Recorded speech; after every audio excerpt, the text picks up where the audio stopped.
You're listening to The Power Project, and I'm your host, Brandi Voth. I also like to think of myself as a coach along your purpose journey. I'm a social entrepreneur passionate about helping you realize your call on your life. And I have this crazy belief that together we're all better and that we can just lift each other up, which is exactly why I've created this platform. It's my goal each week to help you at home realize your own gifts, discover wisdom, and then take action to go reach those in need. I can't wait to walk alongside this journey of purpose with you as we discover what it is exactly that you've been called to do. And now, without further ado, let's jump right in, shall we? Welcome back to The Power Project. I'm your host, Brandi Voth, and I'm joined on the couch today with my friend, Bailee Tierce, my real life friend in person. And this is our first interview that we've done this season where I've had an in-person guest. So this is exciting. Yeah, I'm so excited to be here. This is my first podcast interview ever. So it's also our first podcast interview in our podcast studio or podcast lab. What are we calling this little space? I don't know, our creation space. Other than the Hobbit closet. Yeah. So Bailee and I just moved into a building together and started the Power Project Collective, which we're super excited about. I know you guys have heard me mention in a few of the other episodes about authors that we've had that are in the building with us. So like Toby Slough and Bailey Garner, books that are here that are carried by people that we've featured and promoted. And then you'll also be hearing from Jody Webb and Natasha Wallace about their coffee lines that are carried in the collective. And so we opened up this space and we've been here for almost a month. Yeah. Wow, almost a month. And we're really excited for what is going to be happening in this space. It's a collective of women-owned social enterprises that are just creating impact in the world. And we had this little closet that we didn't know what to do with. It's very short. You can't tell, but it's small in here. It's very short. And luckily, we're short also. So it's not a problem. My first tall guest is going to have some navigation issues in the Hobbit closet, aka podcast studio. But we're making it happen. So this should just go to show, like, you don't have to have big fancy anything to do what it is that God's calling you to do. You can literally soundproof a closet and put a couch and a light up and record a podcast, Yeah. right? And it's intimate, like it's supposed to be. Yeah. So tell me how you're feeling about the collective so far. Oh, I love it. I love having more space. I feel like I can offer my customers more in terms of doing workshops and parties and women's gatherings. And it's just really the direction that I want my business to move in. Yeah, I'm excited. So Bailee and I met back in like October of 2020 and became associates as far as business goes, doing pop-ups together and events together and kind of bouncing ideas off of each other for business. And we knew a little over a year ago, we knew that we really wanted to be in a space together where we were helping other women to grow their businesses and support one another and network. And I think what we both have in common that we really enjoy about each other is that we really appreciate collaboration and have found that business is way more fun done with friends. So we've spent the last year really looking for the right place and working out the kinks and the navigation of how you merge businesses into a business. And this place came available, and Bailee really kept kind of nudging, like, I think this is something we should do. I think we should be in this space together. I think we should put the Power Project Collective here and plant it. And it was the nudge that I needed because I will overthink things for a very long time because I want it to be perfect. And I want like the 10-year plan. So thanks for being the friend that's like, no, let's just do this thing. Like, yeah, I'm very, I don't think that things have to be perfect right away. Like my business, and I feel like everything I've done so far has definitely grown very gradually. And I think that that's okay. Yeah, you're literally like a 1 foot in front of the other kind of girl. You know, I think when God was calling me to the journey that I've been on, he was like, move your feet and serve where you are. because I will get paralyzed by this whole like, I want to be trained for the marathon before I run the marathon. Mm-hmm. I want to have the right outfit for the marathon. I want to have everything arranged for it. And you're so good about like, no, we're just taking one step and putting one foot in front of the other. So thanks for that. Yeah. Thanks for launching us into existence. Well, thanks for building this company. It's been great to be a part of. What's been the most fun thing that you've seen come out of this space in the last month? Oh, I think just the collaborative effort of everybody wanting to get involved and seeing the people that come into the store. And when I tell them about your brand and the Power Hat Company and the outlet that you're providing for other people, they're just grateful and they're inspired, and people just want to be a part of this. I've had a lot of people leave me their names and their numbers. They just want to be a part of what we're doing, and it's inspiring, and it helps you put one foot in front of the other and be like, okay, this is what we're doing. Let's put these steps in motion so that we can really make this happen and make this successful for both of us and hopefully a bunch of other people that want to join our collective. Yeah, because I think that when you look at things and you break it down, whether it's business, ministry, philanthropy, whatever it is that you're looking at that you feel like you're really being called to, I think oftentimes it's so daunting because you're like, I don't know the first step. Even just writing a book, it's like 85% of the people in the world want to write a book, but they don't know what the first step is that they're supposed to take to write that book. So I think when you bring people into a space and you have people that are volunteering and people that are giving back and people that are creating social enterprises and being socially responsible, I think it makes it less scary for other people that have that call on their heart. And instead we can be like, hey, this is what I did. I don't have to know it all. I just have to know enough to be like one step ahead of you to help someone else on that journey. And I think that's been one of the really fun things that's come out of this so far. Like I'm really excited to see what launches out of it as we begin to broaden our reach and really expand our workshop opportunities and start the small business classes. And I'm just excited. We have so many organizations that are a part of this business that we're running here that are reaching other people in the world. You know, like I said, Boone Coffee's building infrastructure and sustainable agriculture in Uganda, and Kingsgate Ranch Coffee is providing rescue and restoration to traffic survivors. And we're supporting Abigail's Arms Crisis Center this month with some fundraisers. And so on top of the transitional employment aspect that we strive to provide here, there's so many things that are creating impact and doing really good things in the world where we're at right now. So vocational stewardship is a big piece of it's the piece of my entire brand, right? Mm-hmm. And so I always like to ask people, because some people have never heard that term or heard that phrase. You and I have talked in depth about it, you know, for over the last year or so. But what does vocational stewardship really mean to you? So for me, it's really just using the provision that God has given me to honor him with what I'm doing. And it sort of came, you know, when I met you, I was really inspired by your brand and that you were using your company to do good in the world. And at the time, it wasn't something that I was doing. And I was just, you know, walking into just starting my Christian faith. And it's just, it was what I wanted to do. I was being fed and fueled by God and his word and my time in worship. And it was just sort of what poured out into what I was making. And I think that when you make your products and it's something like you're creating it with your hands, whatever is around you, whatever you're being fueled by is going to come in to your products and what you're making. And so it just kind of came naturally. I would be at home in my studio with worship music on, and it was just what I wanted to make.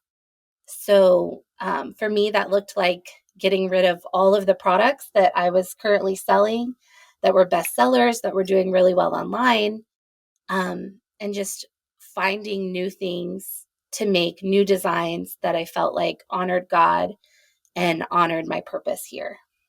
And so we've completely skipped over what it is that you do. So we've talked about your creation and your products, and I'm sitting here like, oh yeah, I know exactly what she's talking about. So tell us about your business. So I own Moss and Metal. I opened in 2016. I started when my daughter went to kindergarten, and I just started a little jewelry company at home. I just on my kitchen table, just making jewelry and taking pictures of it and putting it on Etsy. And I had success right away. I was really shocked that I could make money doing this at home and that people actually wanted to buy something that I made. And I was able to pick my daughter up from school. I was able to take her to practices and all the things that she needed to do. So it was really, it was filling me up in that way. So I became a Christian in 2020. I had grown up in the church. All of my family works in ministry. My grandfather was a Assembly of God pastor. I grew up always going to a different church when I was younger. I was really, really connected in my church in middle school and towards the beginning of high school. And I just had some traumatic experiences where I just started to slowly distance myself from God. And with many people, you go to college and you start getting a different worldview and everything shifts and you start to feel like, wow, maybe everything that I've been told is not true. And you start questioning your faith and your life and your parents and your upbringing. And so I had got to that place in my 20s. I had my daughter very young. I was 21 when she was born.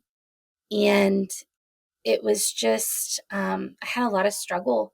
We lived in poverty sometimes. I went from a very affluent community to really like my family had lost everything. My mom was going through cancer. I was just in a very dark place. And I felt distant. I felt like when I would reach out to God, like I couldn't feel him anymore. He just wasn't there for me. And I met my now husband, and he had had a ton of church hurt. He had lost, he was very involved. He was a deacon in his church and had gone through a messy divorce and had really let go of his faith. And we were both just kind of living our lives. We felt like, man, we're good people, but we're good without God here. And that was the way that we had lived until about 2020. And I was always very respectful of of my family, of other people's faith. And I sort of had this mentality like, yeah, Jesus was a real person. I'm good with Jesus. He's great. But, did this actually happen? Is this truth? And I sort of felt like it was something that people just clung to help them get through hard situations. And the narrative that I was hearing from the media, from other people, friends that I had made, it was very similar. So it was really easy to just fall into that. Okay, this is just, something, it's a crutch that people have. So even though I was respectful of it, I just didn't, I had lost my relationship with God, and I just didn't have, I didn't have that comfort anymore. I didn't have my helper. I was just lost. So 2020 happens, and that was like a life-changing time for so many people. Mm-hmm. I am cleaning out my storage unit. This is September, right? Okay. Your event was October. Mm-hmm. Yeah. So in September, I'm cleaning out my storage unit. I'm actually getting my Halloween decorations out. My birthday is on Halloween, and I always decorate big. Yeah, go big for that. So I'm in my storage unit looking for skulls and bats and all of the things. And I come across a box that was mine when I was in high school. And I found a note that I had written to myself at 16 after I was baptized.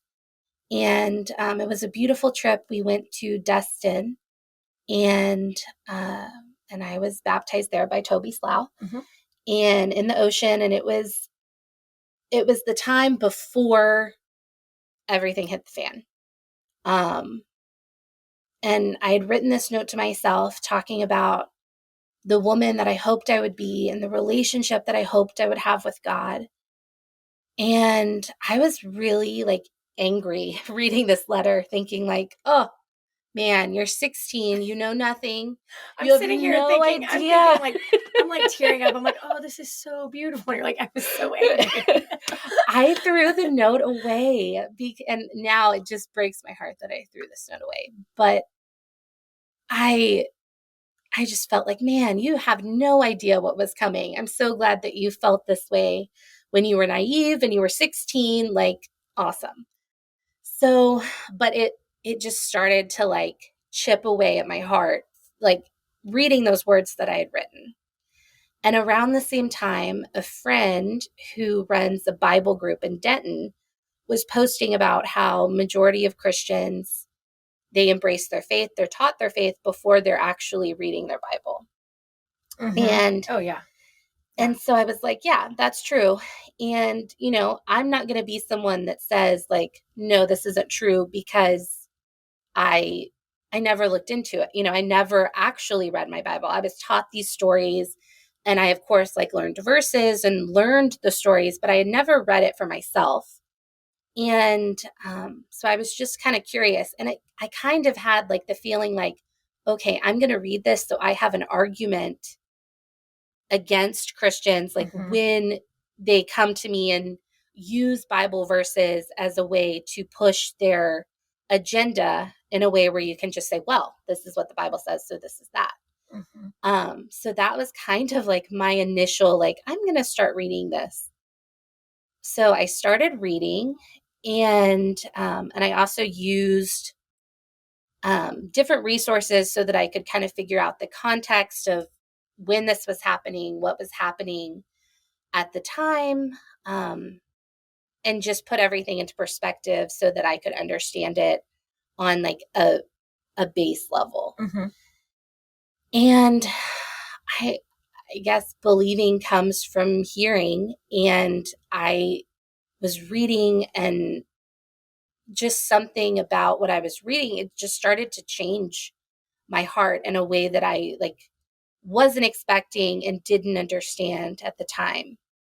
And so I went to your women's retreat in October, and that was full of women from church, women from the church that I had attended in high school, just women of faith. And I think being around people in a setting where like they were just normal people, they weren't righteous or holier than thou, and they never, I enjoyed being around them, and I never felt like I was judged or felt like they were the kind of people that were judging other people and condemning other people.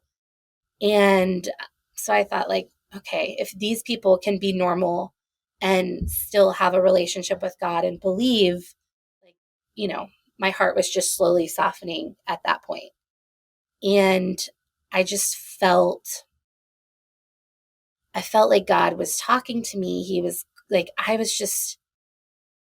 had such a fire inside me to like listen to worship music and to be in his presence and to pray. And I felt his presence in a way that I haven't, didn't for 10 years of my life, all of my 20s. And it changed everything. It did. And I love your story so much, because your story caught me so completely off guard.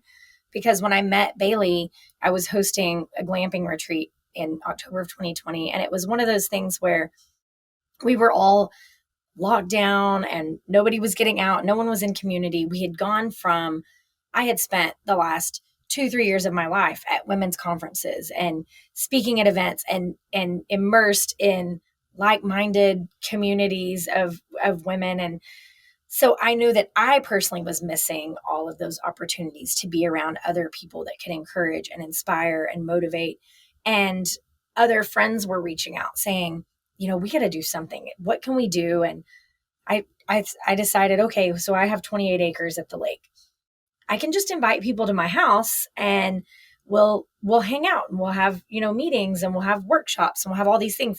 And which sounded like a great idea until about 48 hours before the event happened, because all of a sudden I looked up and I'm like, we were in the middle of, racial injustice and protest. And we were 1 month before the election.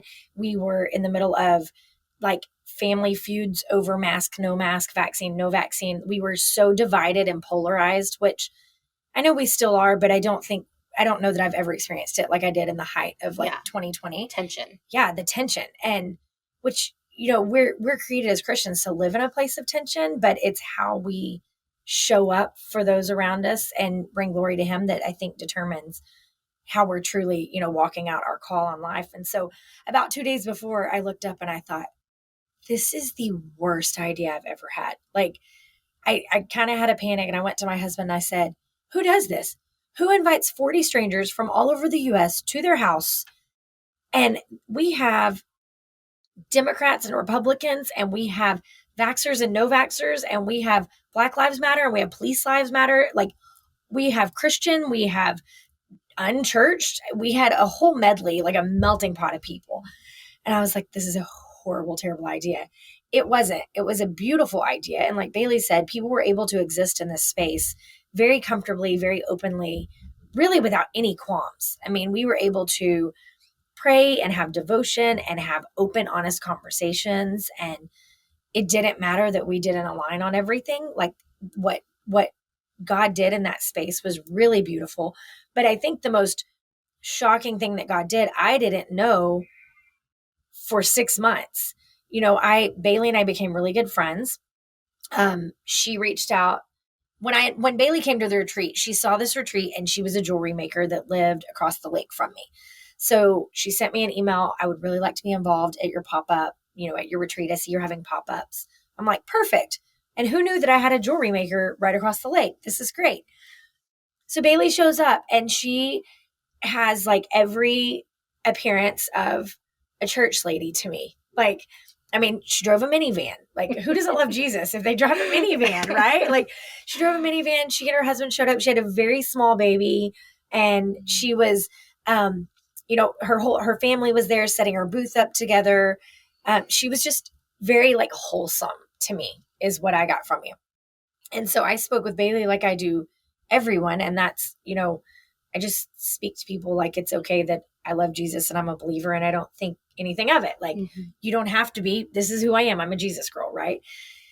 And so Bailee and I, after that, she reached out about a couple of like bouncing some business ideas off. This is when you were like walking through a rebrand, and she's like, look, I'm not looking for free business coaching. I just have some ideas I want to bounce off of you. And so I approached it because I totally thought you were like a homeschool mama church lady, like good whole, all the things. And so I just went into it as vocational stewardship and what that means to me, and like letting God guide your business and let him lead it where it needs to be. And, letting that filter into all the levels of social responsibility and ethical sourcing and transparent sourcing and all the things.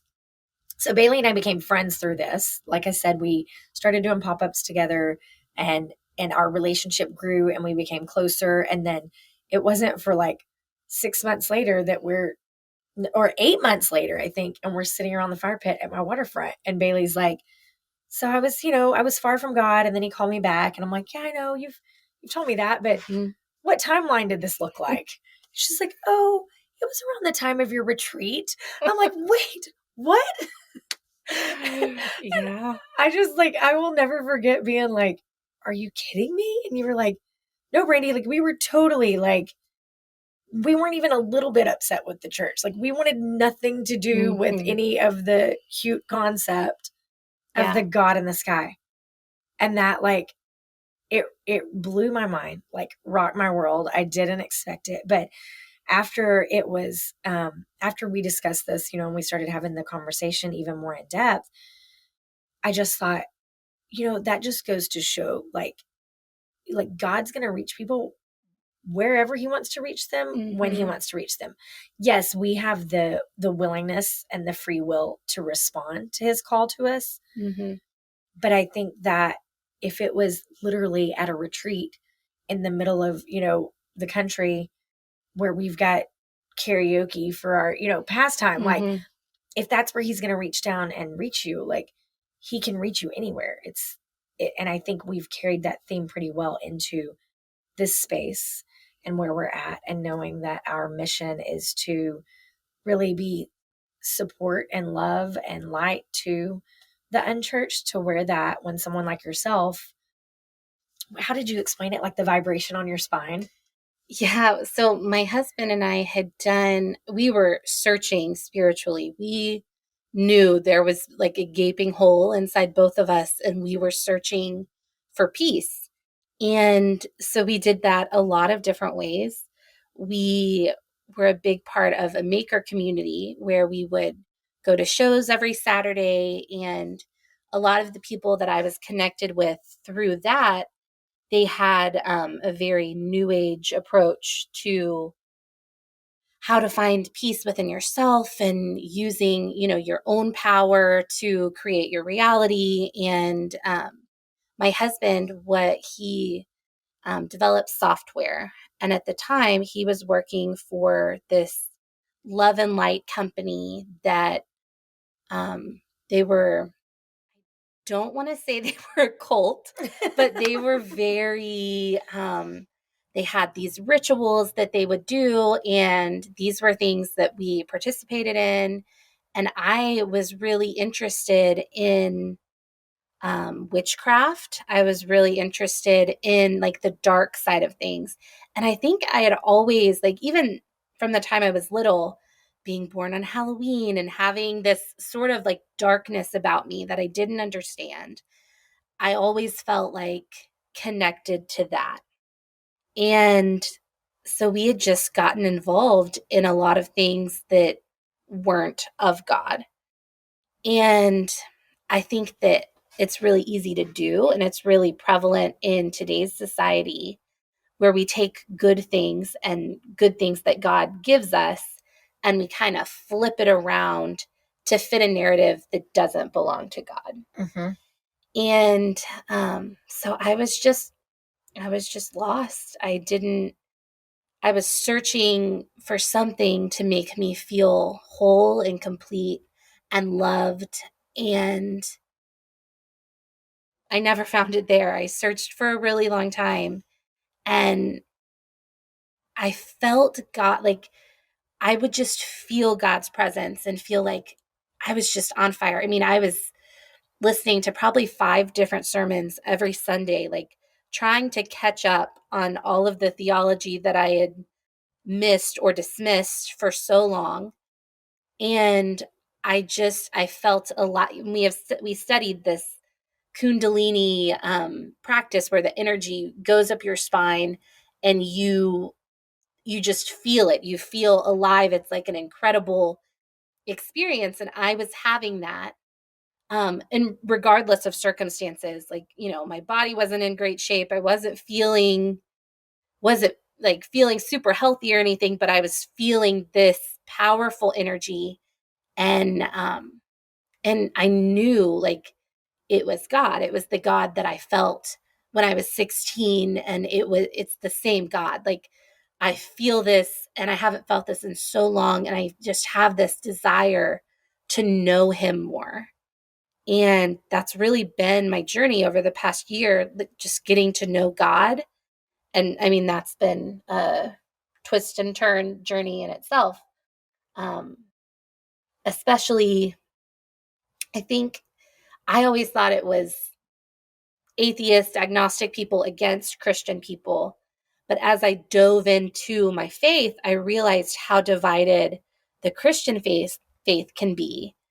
And even just turning my brand into a Christian brand, where I was talking about God all the time, I felt at first like I need to explain to all of these people that I've sold crystals with healing energy to in the past, I need to explain to them like, hey, this is what I felt. This is so real to me. And I don't want you to think that I'm, like that this is a strategic business move for me, because it's not. It's just an overflow of everything that God is saying to me, and it's just an overflow of all that I'm getting from God.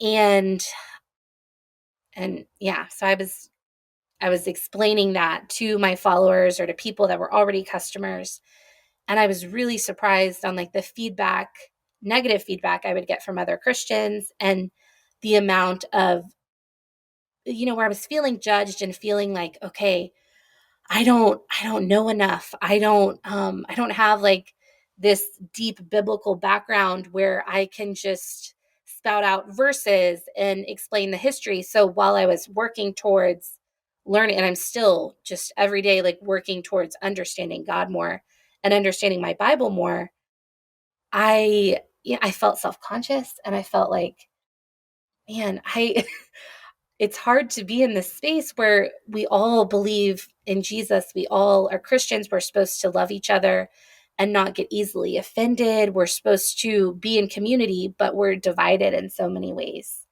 And I was just very confused with everything from Calvinism to progressive Christianity. I was really going down all these rabbit trails of, okay, this is a whole new world that I didn't know existed.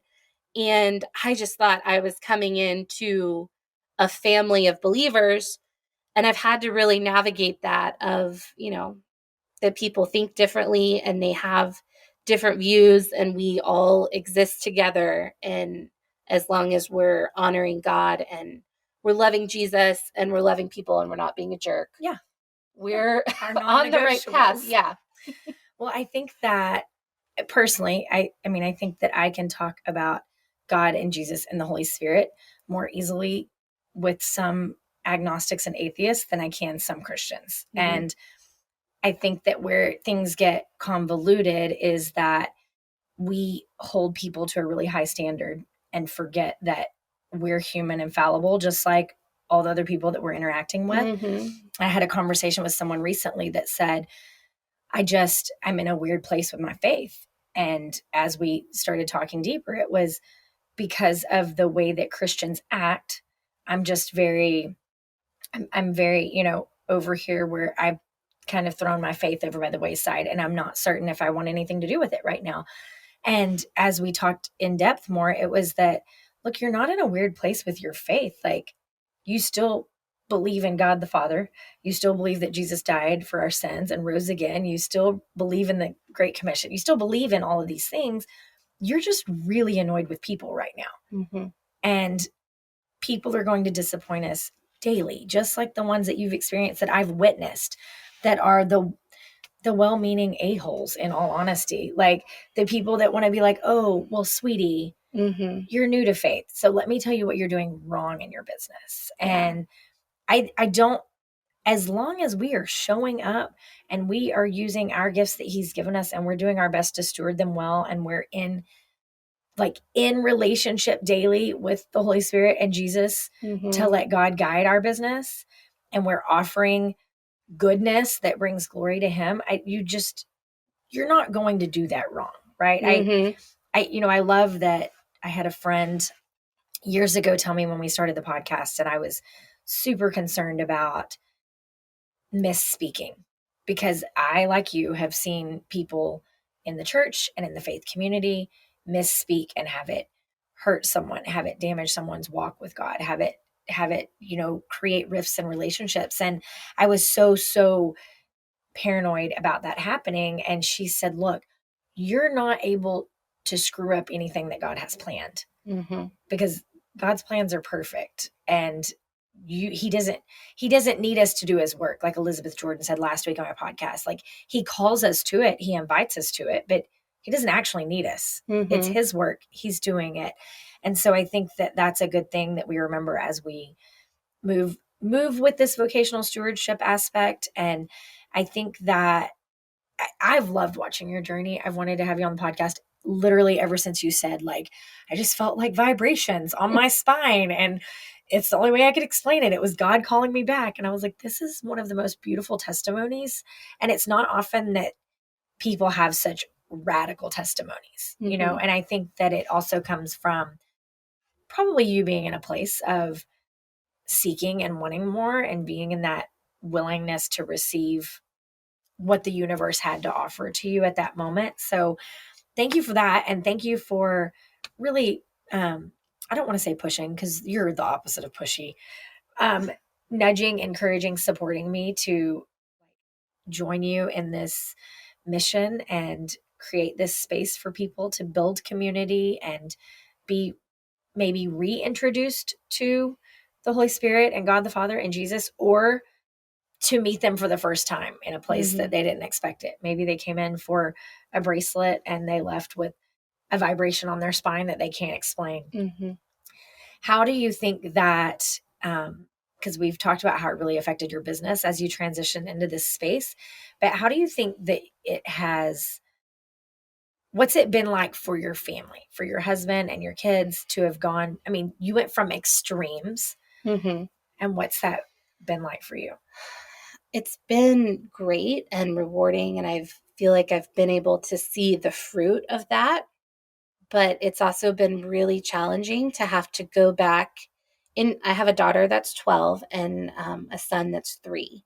So for my son that's 3, this is the life that he's always known. Like, we go to church, we serve, we do these things.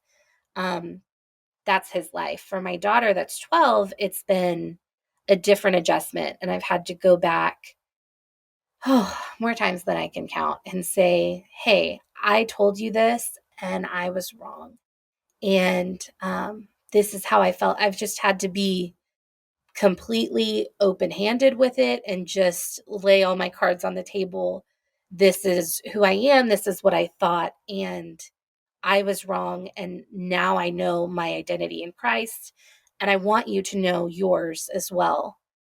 And so it's definitely been a shift with my family and like with my husband, especially because of his church hurt. I mean, I could have never imagined like praying with him or having a spiritual relationship with him. We had gone through a miscarriage in 2018. And I remember like laying there with him, like the doctor, it was the first time we had gotten to see the baby. We came in for an ultrasound and he was still alive. And I was 10 weeks and I had gotten the genetic testing and everything done. But there was a rupture. And so I was losing water and they were like, you know, you're probably going to miscarry. You just need to go home and miscarry. So I went home and we were laying in bed and I was, you know, like, man, is this like, is God punishing us for our lack of belief, for our lack of faith? And, you know, I was like, I don't believe anymore. I don't think that's possible. And my husband was like, he told me at the time, like, I'm scared to let, like, I know that God exists. I'm scared to let him back in because it's going to be like a flood, you know, because he was very involved in his church as a young adult. And so I was scared at the time, like, oh, I don't want that flood to happen. Like, let's distance ourselves some more. Let's find something else to, you know, fill your spiritual cup here.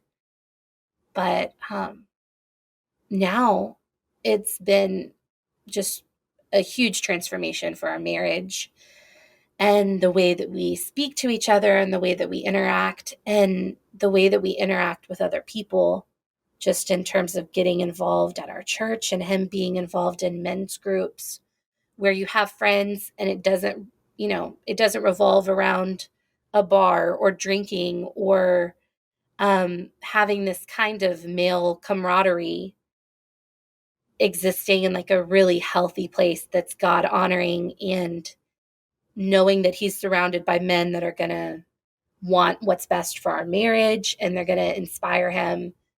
It's just been the best transformation. I love that. It's beautiful.